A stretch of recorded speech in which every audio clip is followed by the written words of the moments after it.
Ces problèmes-là, vous aussi, vous ressentez aujourd'hui l'émergence de ces problèmes-là plus qu'avant? Oui, ben, on est au courant, comme je le disais tout à l'heure, on est au courant par les médias beaucoup plus vite, beaucoup plus de choses qu'avant. Maintenant, je fais une différence entre la violence ressentie, c'est-à-dire ce qu'on ne voit pas mais qu'on entend par les médias, Mmh. et une violence réelle, comme la jeune fille de tout à l'heure, où sa famille est concernée, où elle se sent elle-même touchée.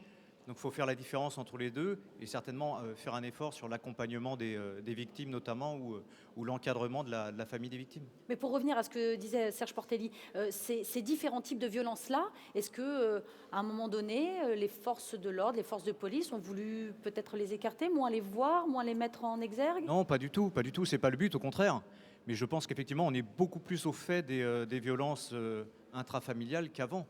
Parce que les gens commencent à entendre autour d'eux, entendre dans les médias. Donc c'est le côté positif sur ce coup-là des médias, c'est que les gens libèrent leur parole un peu plus facilement qu'il y a 2, 3 générations. Monsieur C'est Portelli? c'est la société elle-même qui a évolué. Ça n'a rien à voir avec ce que veulent ou ne veulent pas faire les gendarmes ou les juges.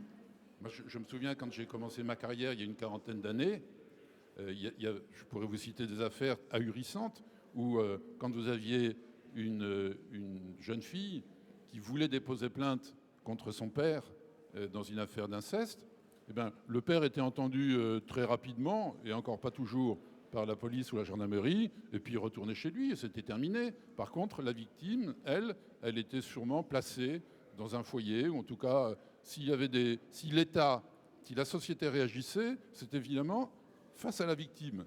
Et ce sont des choses qui ont changé très progressivement, tout simplement parce que la société a changé, que les femmes ont enfin commencé à avoir des droits, que les enfants ont enfin été reconnus pour ce qu'ils sont, c'est-à-dire des êtres qui ont des droits et qui peuvent les faire sauvegarder. Tout ça a pris beaucoup de temps, et aujourd'hui, on n'est pas à la fin de ce processus, mais on bénéficie de ces avancées qui, du coup, effectivement, font exploser un certain nombre de violences dont on ne parlait absolument pas avant.